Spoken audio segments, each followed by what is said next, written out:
My name is Orion Hale. I'm 31 years old, and in a family like mine, old Texas money, political legacy, generational arrogance, I've always been the one they called the useless son. While my father and brother built reputations people fear, I stocked books in a downtown library, pretending I didn't hear the jokes they made at my expense. Maybe that's why I never fit at the Hale dinner table, why every look felt like a reminder that I was an outsider in my own bloodline. But none of their cruelty prepared me for the night everything snapped, the night a blind woman grabbed my wrist and whispered a warning that made my entire world tilt off its axis. And that was the moment I realized my family wasn't just hiding secrets, they were hiding me. The night it happened, Austin was choking in the kind of dry heat that made the pavement hiss after sunset. I'd just left the library, my shift cut short because someone had thrown up in the children's section. Typical Monday. I walked down East 9th, headphones in, brain half dead, trying to forget that I had dinner with Lucius the next day, a Hale family commitment, his assistant said, like I needed reminding I wasn't optional. Then I saw her. She was sitting by the bus bench, a woman in a thick, beige coat that looked 10 years too old and 5 sizes too big. White cane by her knee. Head tilted slightly like she could smell the lies in the air. A paper coffee cup in front of her, barely holding 3 coins. I never carry cash. That night, I did. A quarter. 2 nickels. 1 Canadian penny, for some reason. I dropped them into the cup and turned to go. Then her hand shot out and gripped my wrist like a trap snapping shut. "Don't go home tonight," she said. I froze. She was blind. Her eyes were milked over, distant. But her voice? Her voice was here. Cold. Sharp. And absolutely certain. "What?" I managed, breath caught. Her fingers dug in. "They've started. You were never supposed to be here this long. They're cleaning house, Orion. Starting with you." She let go. I backed up like I had touched electricity. She didn't say anything else. Just sat back. Eyes closed. Face like stone. I checked around, no one was watching. Or so I thought. I didn't sleep that night. I stared at the ceiling of my shoebox apartment, counting the cracks, counting the memories. I thought about what she'd said. Cleaning house. Could have meant anything. Could have been nothing. But in this family, nothing was ever just nothing. The next morning, Lucius's assistant called. "Change of plans. Mr. Hale wants to meet you tonight. Not dinner. At the estate. Just you." My stomach flipped. That wasn't how things worked. When Lucius wanted to posture, he invited the whole family. When he wanted control, he demanded silence. When he wanted someone alone, it meant someone was about to disappear. I walked into the Hale estate at 7:02 p.m. Just me. No valet. No staff. The windows were dark. "Father?" I called out. No answer. A screen blinked to life in the hallway. Security feed. One screen showed me, standing there. Another? It showed a live feed from inside my apartment. The woman with the cane was sitting on my couch. I swear to God, I hadn't let her in. She looked straight into the camera. And then she smiled. That's when I heard the click behind me. A safety being disengaged. A man's voice. "You should have stayed invisible, Orion." He raised the gun. I ran. They erased me. Now I'll make sure they remember every goddamn thing. The gunshot never came. I darted behind the marble pillar, boots skidding on polished floor. The shot cracked, splintered the wood panel beside me. Dust in my throat. Breath in short, shallow bursts. Second shot. Missed. Barely. I didn't wait for a third. I tore down the hallway, heart like a ticking bomb, slamming shoulder first through a side door. It led to the gallery wing, portraits of dead Hales watching me run, their cold oil eyes judging as always. You never belonged here. I'd heard that my whole life. Tonight, someone meant it literally. Outside, the estate was dead quiet. No lights. No dogs barking. No staff. Too quiet. I made it to the hedgerow, ducked under, tore my shirt on something sharp. Blood bloomed across my ribs like ink. Didn't matter. I kept running. 15 minutes later, I was downtown, doubled over in an alley behind the Miller Building, the city vibrating just beyond. Car horns. A siren. Normal life, ticking on. Like none of it happened. I didn't go to the police. Rich families don't fight fair, and they sure as hell don't fight in public. I needed answers. The woman. The camera. My apartment. I turned back. Wrong move? Maybe. My door was unlocked when I got there. Inside, cold. Silent. Like someone vacuumed the soul out of the place. The couch cushion was dented, right side, where she sat. Coffee cup still on the floor. 3 coins. Same as I dropped. No woman. Then I heard it. The bathroom fan. Humming. Soft. I grabbed a lamp. My only weapon. Moved slow. Heart rattling in my throat. 1 step. 2. I pushed the door. Empty. But something was taped to the mirror. A sticky note. You need to remember what they made you forget. My blood iced. I hadn't forgotten anything. Had I? Then I saw the drawer was open. The one I never used. Inside, an envelope. No name. No return address. I opened it. A photograph. Me. As a child. Maybe 6. Beside me, the woman. Not my mother. Not anyone I recognized. But I was smiling. And she was blind. The next morning, I skipped work. I went to the Department of Public Records. If the woman was real, if she had any tie to my family, there'd be something. A birth. A lawsuit. An obituary. Nothing. Except one hit.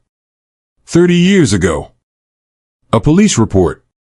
A woman named Cordelia Ward. Blind. Found unconscious on the Hale family property. No family. No ID. No charges filed. She disappeared after that. Wiped. Erased. I walked outside, sun too bright. My hands shaking. Someone grabbed my arm. I spun, instinct flaring, almost hit him. It was a man. Late 50s. Glasses cracked at the rim. Don't go back to the estate, he said.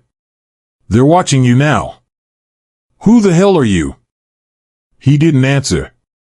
Slipped a piece of paper into my jacket. Walked off. Disappeared into the crowd like he never existed. I opened the note. An address. Not in Austin. Louisiana.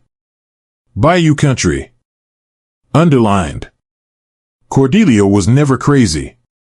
But they needed her to be. That night, I returned to my apartment and found it ransacked. Drawers open. Files missing. Laptop smashed. A message written across my mirror in red marker. You're next. I took the first bus out before sunrise. Destination, St. Landry Parish. By the time I crossed into Louisiana, I couldn't stop shaking. Every lie they told me was starting to bleed at the edges. Every truth they buried was clawing its way out. And I hadn't even seen the worst of it yet. There are things no one should remember. And I was about to remember all of them. St. Landry Parish smelled like wet wood, rust, and something older. Like secrets that refused to rot. I stepped off the bus just past midnight. No streetlights. Just the flicker of neon from a closed diner and the buzz of distant insects. The address on the note led to a church. Or what used to be one. Gutted inside. Stained glass shattered. Pews overturned. A single generator hummed in the back. There, in the middle of it all, an altar with a laptop. Brand new. No dust. My name was taped to the top. No one else in sight. I hesitated, then opened it. The screen blinked to life. A file loaded automatically. The Hail Protocol, date created, November 4th, 1994. The header spun like a blade in my mind. I scrolled. First line, subject Alpha, Orion Hale, male, born May 21st, 1992. Custodial transfer approved by Lucius Hale. I blinked. Read it again. Custodial transfer? You don't transfer your own kid. Unless he wasn't yours to begin with. My hand shook. I clicked open the attached audio file. A woman's voice. Evadne. If you're hearing this, Orion. I'm dead. I froze. She continued. They took everything from me. My sight. My son. My voice, until I found a way to hide it in the data. They'll come for you now. Because you're the glitch in the system. The original Hail Protocol wasn't just about surveillance, it was about memory engineering. You are proof it worked. And that it failed. Thunder cracked outside. Or maybe it was a gunshot. I snapped the laptop shut. Slid it into my backpack. Then I ran. Back on the highway, I flagged down a passing pickup. The driver didn't ask questions. Just stared ahead like he'd already decided not to care who I was. People always think the truth sets you free, he muttered. But sometimes it just paints a target on your damn back. He dropped me in Baton Rouge. I went straight to a Motel 6. Cheap. Anonymous. Cash only. Inside, I booted the laptop again. Dug deeper into the files. Surveillance blueprints. Neural mapping tests. Pages of logs, coded with Hale family initials. KH, psychological conditioning routines. Notes about compliance. LH, funding transfers. Black budget transactions. Some from offshore accounts I recognized from whispered family stories. And one labeled. Evadne Directive, Termination Order. Dated 5 weeks ago. The knock at the door was soft. Then louder. I froze. No one knew I was here. I reached for the lamp. Always the lamp. Orion? A voice I knew. Kieran. I opened the door a crack. He looked worse than I'd ever seen him. Eyes bloodshot. A bruise under one cheekbone. Tie half loose. His voice cracked. You need to leave Austin tonight. Don't ask. Don't go home. I stepped aside. He entered. Sat on the bed. Hands trembling. I tried to stop them. Dad, he's not just managing this thing. He is this thing. Evadne was going to go public. That woman raised you, Orion. Before she was disappeared. I stared at him. Disappeared? He nodded. You were 3. They erased her. Stuck you with us. I didn't know until last year. But I kept quiet. I was scared. I laughed, short and bitter. Fear makes cowards of us all, I said. Even the ones in $3,000 suits. He looked at me, shame etched across his face. I can help now. I got the location of the echo room. That stopped me cold. You're lying. I'm not. It's where they keep the backups. Audio. Video. Old projects. Everything. Where? He hesitated. I'll drive you. It felt wrong. But I needed access. Data. Proof. The moment I got into his car, I knew something was off. He didn't ask where I wanted to go. He just drove. Through back roads. Into a garage. Underground.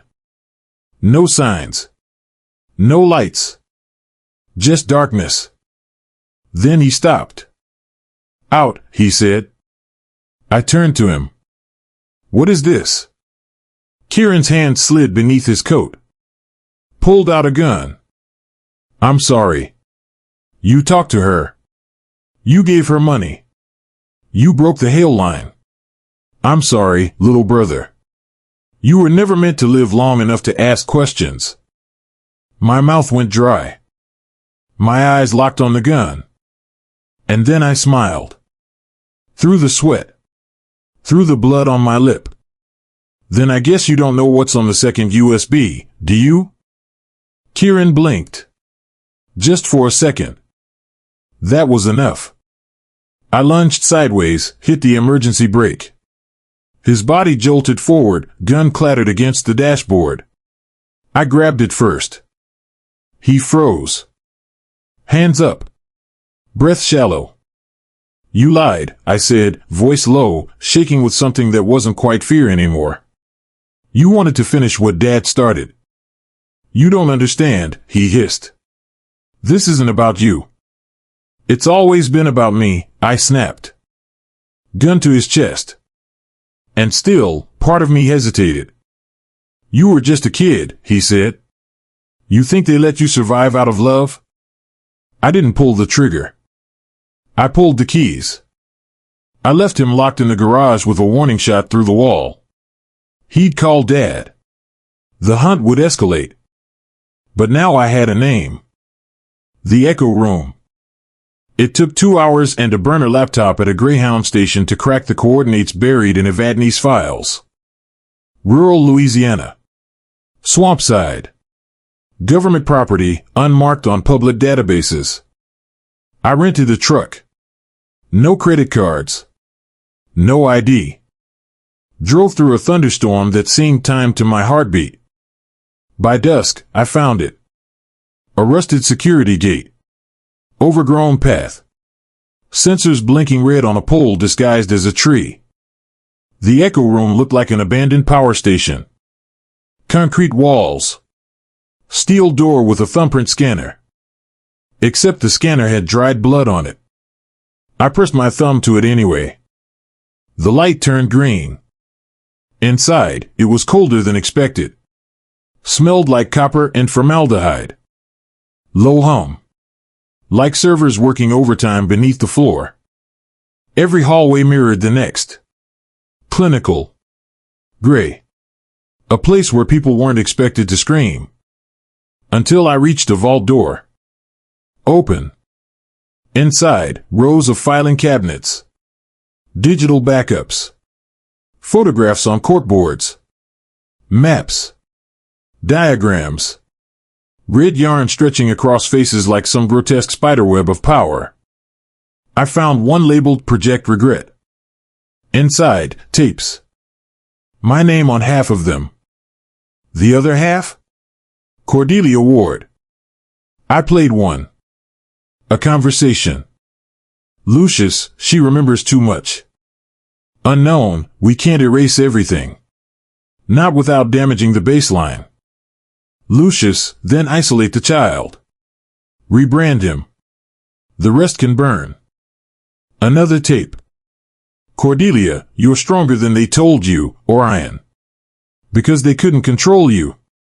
And that scared them more than anything. I didn't hear the door behind me open. But I felt it. That shift in air. The way animals know a predator just stepped into the clearing. I turned. He stood there. Lucius Hale. My father. Or whatever the hell he was now. Not a scratch on him. Suit pressed. Smile tight. Son, he said. Don't, I replied. He walked closer, hands behind his back like he was at a press briefing. You think a few old tapes change anything? You think secrets make you powerful? No, I said. But exposure does. He laughed. You always were sentimental. I always saw through you. He paused. Then you saw what Cordelia really was. She wasn't your mother, Orion. She was the last loose end in a failed experiment. I wanted to kill him. But first, I needed the truth. We circled each other. Predator and prey. Except neither of us knew who was which anymore. You don't even blink anymore, I said. You turned yourself into a brand. And you thought I'd never see behind it. Lucius cocked his head. Do you know what the Hale Protocol was really designed to do? I stayed quiet. It wasn't about data. It wasn't about surveillance. It was about shaping legacy. Picking which version of a person survives in memory. We erased the messy ones. The broken ones. The ones who knew too much. And I was one of them. He nodded. Until you weren't. Then I dropped the final tape. The one Kieran didn't know about. The one I'd uploaded to 10 different cloud drives. It began to play. Lucius's voice. Confessing. Planning. Ordering Cordelia's erasure. Ordering mine. His eyes flickered. Then the fire alarm blared. Redundancy is survival, I said. Lucius stepped back. Reached for something. Gun. Too slow. I tackled him into the table. Files went flying. He grunted, landed wrong, shoulder crunching. I didn't stop. Fists. Rage. Years of exile boiling over. You erased everyone, I whispered. But now they'll remember everything. Sirens outside. Blue and red bleeding through the windows. Someone tipped them off. Maybe Kieran. Maybe Cordelia's file had a failsafe. Didn't matter. I left Lucius coughing on the floor, bleeding from the lip. Stepped out. Hands raised. Head high. You can bury a name, I whispered, but you can't bury a story. Sirens howled in the distance. Not mine yet. But close. I stepped out of the swamp grass and onto the cracked asphalt of Louisiana Route 31, shoulders burning with exhaustion. Radar lights pulsed on the horizon like a coded warning. I had the tapes. The blueprint. The evidence that could topple a dynasty and expose a legacy built on erasure and manipulation. And I had one more move left. The motel phone blinked when I stepped inside. One voicemail. Leona. Her voice, quiet but sharp. Meet me in Baton Rouge. Now. They're already asking questions. She didn't need to say who they were. I knew. By the time I reached Baton Rouge, dusk had bled into night. The sky smoldered like distant fire. The motel parking lot was empty, save one car. Leona was in the driver's seat, hands gripping the wheel like she'd been waiting forever. No cops this time, she said before I could speak. Just us. I nodded. Her eyes were haunted. Flashbacks of a newsroom too bright, phone calls too urgent, lies too easy to spread. You ready? She asked. I wasn't. But I couldn't look afraid. We drove to the archives building, old steel and brick, the kind of place where nothing seemed alive but everything was recorded. Inside, the air smelled like old paper and quiet dread. Leona pulled a USB stick from her coat. This has everything, she whispered. Emails. Transfers. Bank records. Offshore accounts tied to Hale Strategic and the protocol funding. I plugged it into her laptop. Rows of incriminating lines, signatures. Authorizations. Buy-ins from shell corporations registered under aliases. I swallowed. Every signature traced back to Lucius. Every transaction marked as legacy protection. Leona looked at me. You were never erased on accident. Her words cut deeper than any blade. We didn't hear the footsteps until they were on the stairs. Bullets followed. Concrete erupted. Dust filled the room. Leona and I hit the floor. Hands shaking. She crawled toward the door. We can't let them take this, she hissed. I grabbed her ankle. They'll kill us for it. She didn't flinch. Then we expose it now. I tapped a file on the laptop. The broadcast program launched. The screen blinked. Then flickered. Then it went live. Every newsroom linked to the state line lit up with alerts. Data breach, Hale protocol files released. I watched the code scroll, lines of truth spilling into the world. Truth tastes like ash and adrenaline. Then the light snapped off. Pitch black. We were blind. But we moved. Outside, the storm hit. Sheets of rain cut like knives. The wind screamed. Leona and I fought through the downpour, heading for her car. Engine turned. Headlights on. Then a truck appeared, no headlights, rising from the shadows like something born of the night. It rammed into the side of her car. Glass exploded. Leona cried out. I pushed her out of the way and got crushed instead. Pain lit up every nerve. I hit the ground hard. Windscreen shattered like diamonds in slow motion. I saw his boots first. Tall. Black. Intentional. A man in a navy trench coat. No badge. No mercy. He lifted something small from the ground. It was the second USB. My USB. Protocol fragment, he said. Voice soft. Too soft. Like he was reciting truth and threat in the same breath. You think this destroys them? He dusted off the stick. I control the real archive.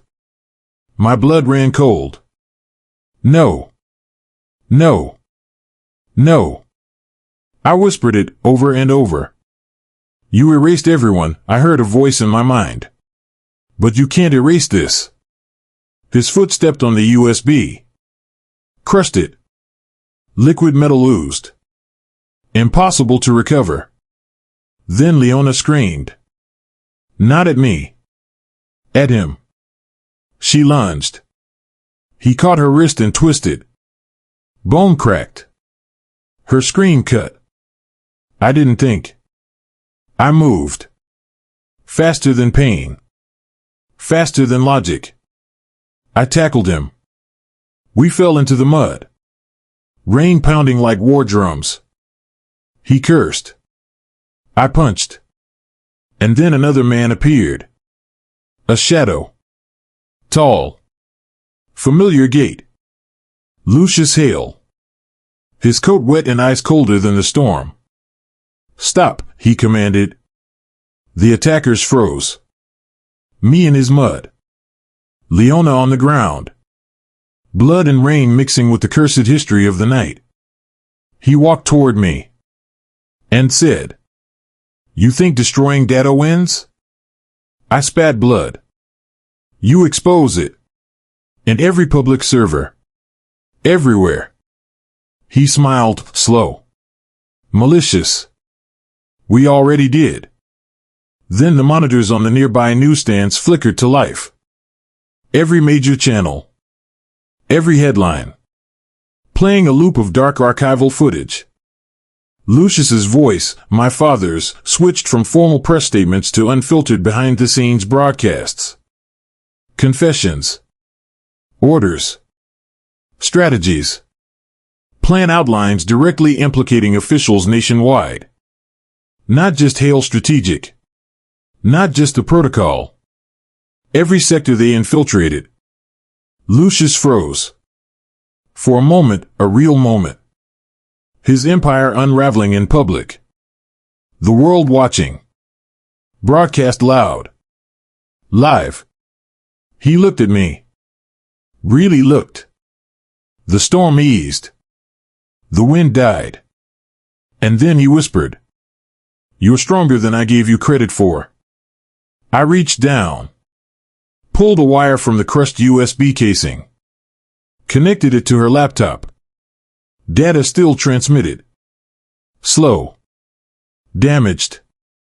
But not gone. We survived.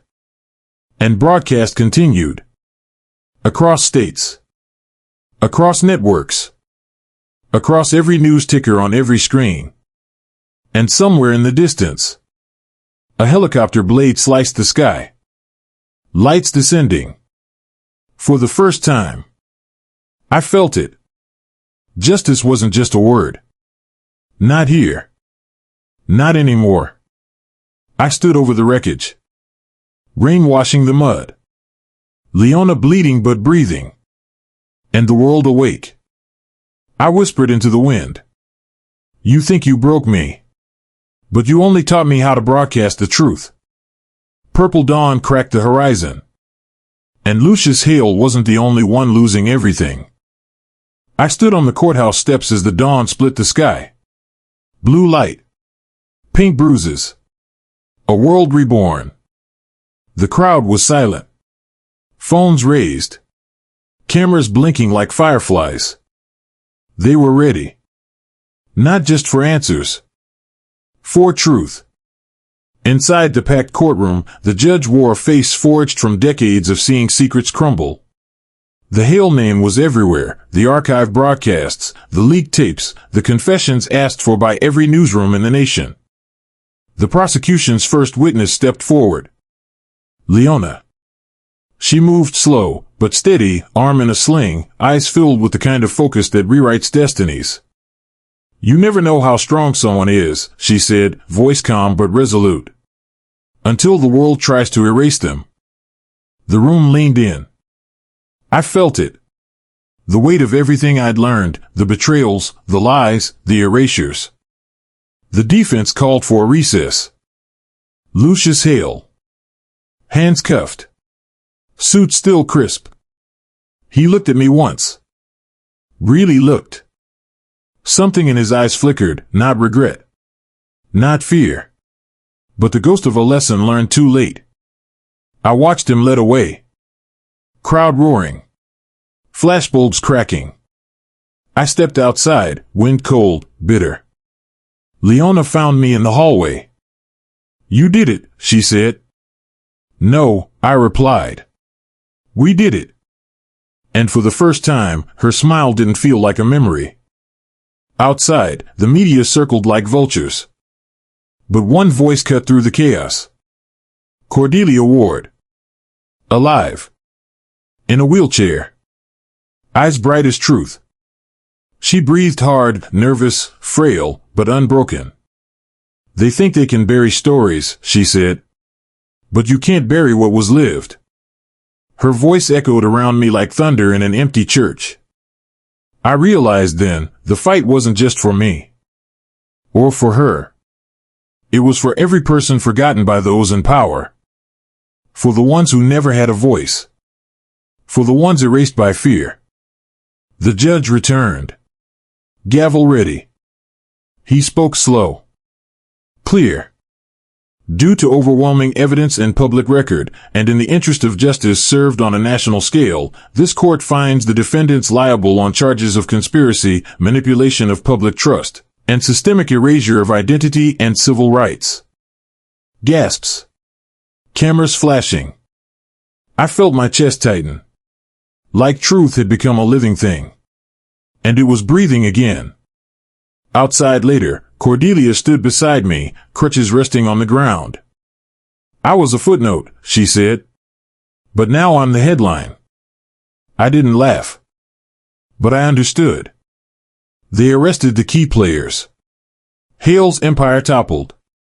They filed mandatory reports to every federal agency, every database in the country. They scrubbed out the back doors. They locked the vaults. They freed the archives. A new era of transparency began. Because people demanded it. And it started with a blind woman and a few coins. Leona and I walked to the plaza. No crowds now, just quiet. I looked at the Texas sky, tinted with hope.